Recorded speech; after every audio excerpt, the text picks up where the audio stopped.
After raising my daughter alone for 7 years following my ex-wife's sudden departure, she now wants me out of her life for her wedding. Here's what happened. Hi everyone, my name is James Daniels, 57, male, and I am at a crossroads with my daughter Rosie, 23, female. About 7 years ago when Rosie was just 16 years old, my wife Linda, 55, female, left us. She didn't say anything, just randomly left. I met Linda in college. I was 22 and she was 20. It was one of those typical love stories where we locked eyes at a party and just clicked. She had this incredible laugh that could light up the room and a way of making everyone feel important. We dated for 3 years, and I proposed to her on a wintry night in a park. It was snowing lightly, and she said yes with tears in her eyes. We were so happy then. I really thought we'd be together forever. We got married in a small ceremony with just our close family and friends. Linda looked stunning in her white dress, and I was the happiest man alive. For the first few years, everything was great. We had our ups and downs like any couple, but nothing we couldn't handle. We even bought a little house in a quiet neighborhood and turned it into our cozy home. Then Rosie came along, and everything changed. She was the most beautiful baby I had ever seen, with her mother's eyes and my smile. Being a father was the best thing that ever happened to me. I remember staying up late at night holding Rosie and dreaming about our future together. Linda was a wonderful mother at first. She doted on Rosie and seemed genuinely happy. But as the years went by, things started to change. Linda became distant. She wasn't the vibrant, happy woman I married. She seemed unhappy, but whenever I tried to talk to her about it, she'd brush me off or get defensive. I didn't know what was wrong, and she wouldn't tell me. We started arguing more and more. I'd come back home from work, and she'd be in a bad mood, snapping at me for no reason. I tried to be understanding and supportive, but nothing I did seemed to help. I remember one day, about a year before she left, she told me she needed some space. She said she felt trapped and needed time to figure things out. I was devastated but agreed to give her some space. She moved into the guest room, and our communication became even more strained. We were like two strangers living under the same roof. Despite the tension, I tried to keep things normal for Rosie's sake. She was a teenager and going through her own struggles. I didn't want her to see the cracks in our marriage. Linda still cared for Rosie, but it was clear she was struggling with her own issues. I thought maybe she was going through a midlife crisis or something, but I never imagined she'd actually leave us. One day, I came home from work and found a note on the kitchen table. It was from Linda, saying she needed to leave and find herself. She didn't give any specifics or say where she was going. She just said she couldn't do it anymore and hoped I'd understand. I was in shock. I couldn't believe she would just walk out on us like that. I felt like my whole world had come crashing down. Rosie was heartbroken. She kept asking me why her mom left, and I didn't know what to say. How do you explain something like that to a teenager? I told her that her mom loved her very much, but needed to sort out some things in her life. It was a tough time for both of us.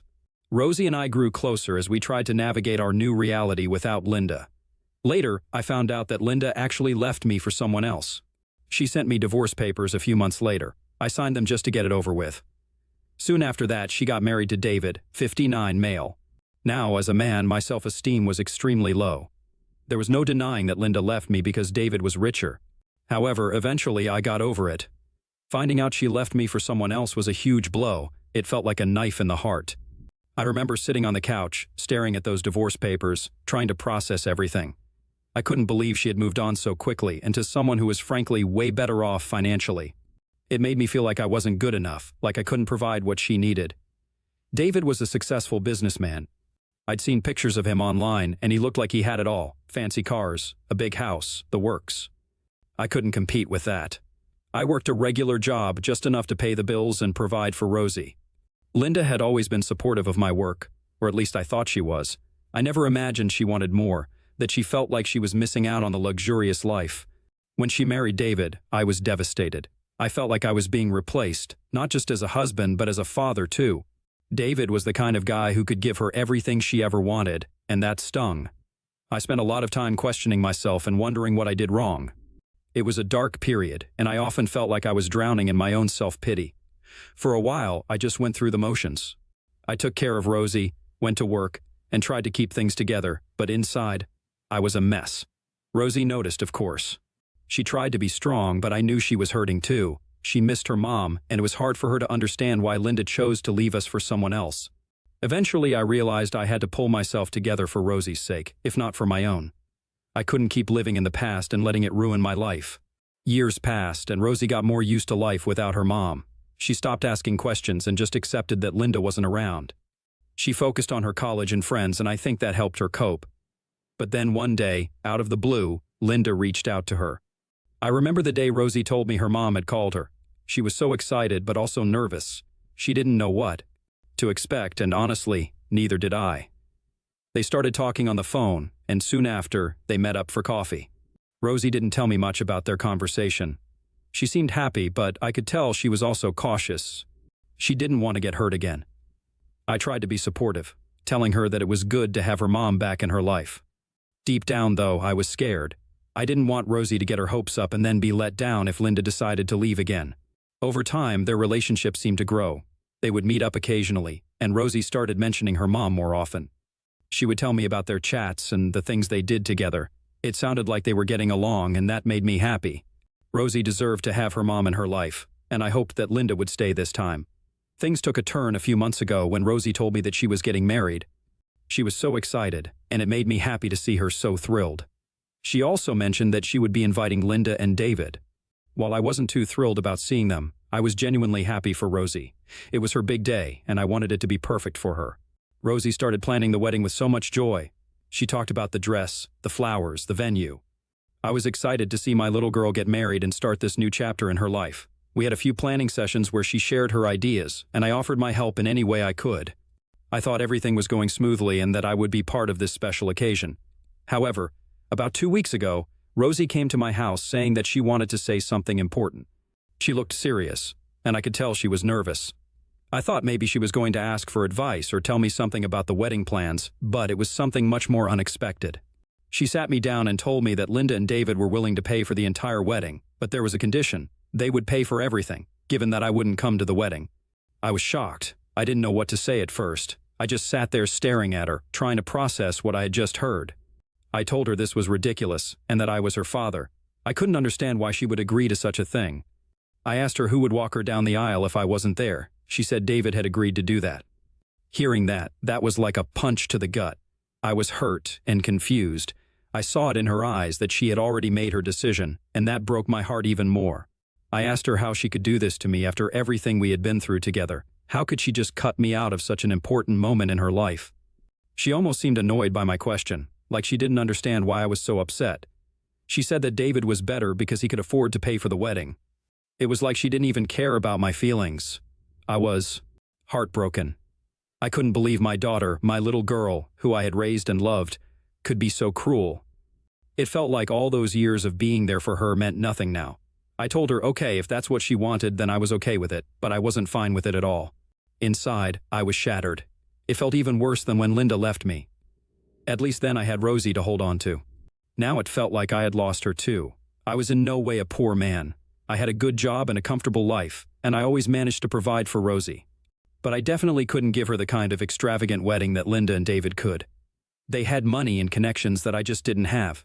Still, I had one thing I had been saving to give her as a wedding gift, something that meant a lot to me. My parents left me a property in a highly affluent neighborhood.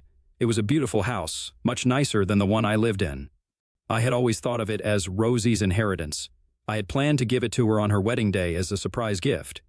I thought it would be a perfect start for her new life.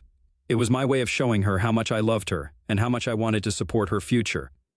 But since I wasn't invited to the wedding, I started to question if there was any point in giving her this gift. I mean, why would I give her something so valuable if she didn't even want me at her wedding? It hurt to think that she might not care about my gift. Just like she didn't seem to care about my feelings when she chose David over me.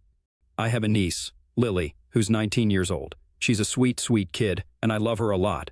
She's always been there for me, and we have a great relationship. She's studying hard, working part-time, and dreaming of her own future. She's kind and thoughtful and has always made an effort to keep in touch, even when things got tough with the family. I started to think about giving the house to her instead. Lily's family wasn't well off, and she had struggled a lot. I knew that a house like that would change her life. She could live there or sell it and use the money to fund her education or start a business. The more I thought about it, the more it made sense. There was someone who loved and appreciated me and who could really benefit from this gift. So I made the decision. I decided I was going to give the house to Lily. It wasn't an easy choice because deep down I still wanted to give it to Rosie. But I felt like it was the right thing to do. I didn't want to give something so precious to someone who didn't seem to value me or my presence in her life. When I told Lily about the house, her eyes lit up with joy. She couldn't believe it. She hugged me and thanked me over and over again. It felt good to see her so happy, to know that I was making a real difference in her life. It was a moment of joy in what had been a very difficult time for me. However, when Rosie heard about this, she wasn't having it. She called me, probably to try to talk me out of giving the house to Lily. I saw her name pop up on my phone, and my heart sank a little, but I didn't pick up. I wasn't ready for another confrontation or for more hurtful words. The next day, she came to my house. I could see her through the window, standing on the porch with a look of determination mixed with frustration. I knew this wasn't going to be a pleasant visit, but I opened the door anyway. She came in looking around like she was seeing the place for the first time in a long while. It felt tense, and I could tell she was gearing up to say something big. Rosie sat down on the couch and started to talk. She said she heard about the house and how I was planning to give it to Lily. Her voice was calm at first, but there was a hint of something more beneath the surface. She said she was surprised and that she thought the house was meant for her. It felt like she was trying to guilt-trip me, to make me feel bad for giving something valuable to someone else. She started to cry, or at least it seemed like crying at first. Tears welled up in her eyes, and she looked at me with this sad, almost pitiful expression. She said she couldn't believe that I would do something like this to her, that after everything she deserved the house. She talked about how much it would mean to her and how it would be a way to start her new life with her husband. It felt like she was trying to manipulate me, using those tears to get what she wanted. But the more she talked, the more it felt off. Her tears seemed forced, like she was putting on a show. She kept looking at me, waiting for a reaction, expecting me to crumble and give in to her demands. She said things like, "Dad, how could you choose Lily over your own daughter?" And, "Don't you love me?" It was painful to hear, but I could see through it. It was clear she was trying to use my emotions against me. Rosie talked about the wedding, how beautiful it was going to be, and how much it would mean to have a house like that to start her new life. She said David and Linda were only trying to help her have the best start possible, and that I was being selfish by not supporting her dreams. She made it sound like I was the bad guy, like I was the one causing all the problems. It was hard to listen to because deep down, I just wanted to make her happy. She kept crying and saying she couldn't understand why I would do this to her. She tried to make me feel guilty for not being at her wedding and for not being the one to walk her down the aisle. She said she missed me and wanted things to be like they used to be, but it didn't feel genuine. It felt like she was saying whatever she thought would make me change my mind about the house. She even said that I can come to the wedding if I want. It felt like a last-ditch effort to win me over. She framed it like she was doing me a favor by letting me attend. But I told her that I didn't want to do this anymore. I was done being manipulated and treated like an option instead of a priority. It wasn't just about the wedding or the house. It was about how I had been pushed aside and how my feelings had been disregarded. However, some of my relatives are now telling me that I took things too far. What do you guys think? Update 1. Hello everyone. Thank you for your kind words. Your support really means a lot to me. I do have some updates and things have taken quite an unexpected turn. After my last post, Rosie kept calling me and texting me, trying to reach out. She left voicemails too, but I ignored them. I wasn't ready to talk to her, especially after everything that had happened. I needed time to heal and to figure out my own feelings. I thought that maybe with time we could have a real conversation, but I didn't want to rush into it. However, things have changed drastically since then. Rosie is not getting married anymore. As it turns out, she actually cheated on her fiancé, and he left her. I was shocked when I found out. I never expected something like this to happen. Apparently, her fiancé caught her in the act. He came home earlier than expected one day and found Rosie with another man in their apartment. I can't even imagine how devastating that must have been for him. He confronted them right then and there. The details are messy, but from what I gathered, he walked into the living room and saw them together on the couch in a very compromising position. It must have been a nightmare for him. I heard that he was so furious and heartbroken that he didn't even give them a chance to explain. He immediately kicked her out, telling her to take her things and never come back. I found out about this through a mutual friend who still keeps in touch with Rosie's circle. She called me one evening and told me the whole story. She said she thought I should know, given everything that had happened with the wedding and the house. I was stunned. I didn't know what to think or how to feel. On one hand, I felt bad for Rosie because I knew this must be incredibly painful for her. On the other hand, I was also angry and disappointed. She had made such poor choices and hurt so many people, including herself. Hearing about what happened brought up a lot of mixed emotions for me. I felt a deep sadness because despite everything, Rosie is still my daughter, and I don't want to see her hurt. It also made me think about how things might have been different if she had made different choices, if she had treated people with more respect and kindness. I ended up sending her a message telling her that I was sorry to hear about what happened and that I hoped she was okay. I didn't bring up the house or the wedding. I just focused on letting her know that I cared about her well-being. It was a difficult message to send because it brought up a lot of unresolved feelings, but I felt like it was the right thing to do. Overall, it's been a challenging time, but I'm trying to stay positive. Since then, Rosie has been living with Linda and David. It must have been a difficult time for them too, financially, especially since most of the wedding arrangements were already in place. I can't deny that part of me feels like Rosie got what she deserved. Cheating on her fiancé was a betrayal of trust and commitment, and now she's facing the consequences. It's a tough lesson to learn, but sometimes we have to face the fallout of our actions in order to grow and change. Update 2. Hey everyone. It's been a while, but there have been some major developments in my life recently. I wanted to share what's been going on. About a month ago, Rosie and Linda got into a huge fight. From what Rosie told me on the phone, it was about a lot of things that had been building up between them. Rosie said Linda was upset about how Rosie had treated her fiancé and how it reflected on their family. Linda felt embarrassed and disappointed in Rosie's choices, and it all came to a head in a heated argument. Rosie called me in tears, asking if she could come stay with me for a while. She said things had gotten really bad between her and Linda, and she needed a place to stay until they could sort things out.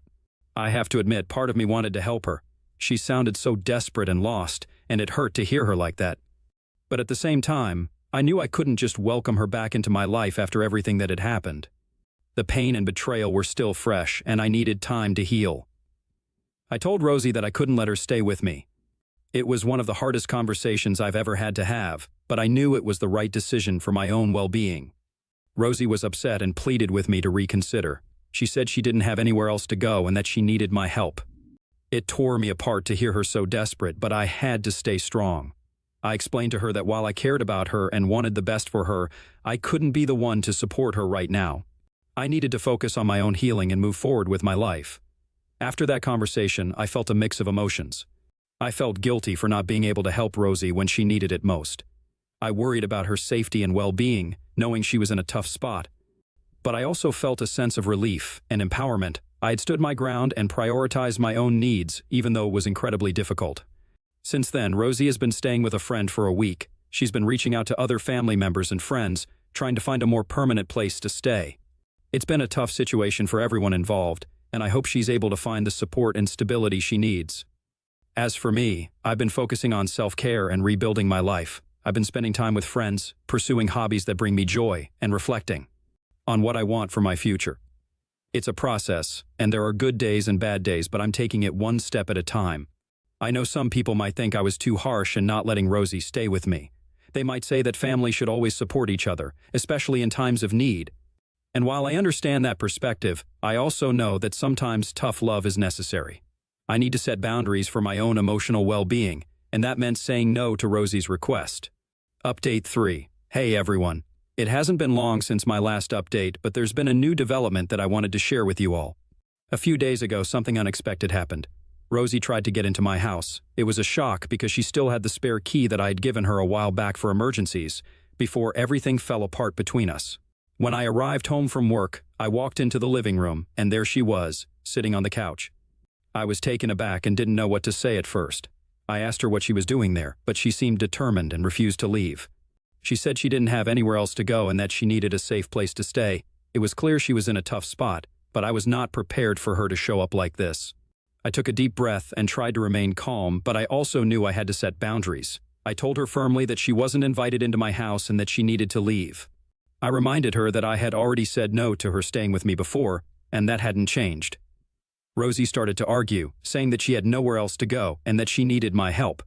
She pleaded with me to let her stay just for a little while until she figured things out. It was hard to see her like that, desperate and vulnerable.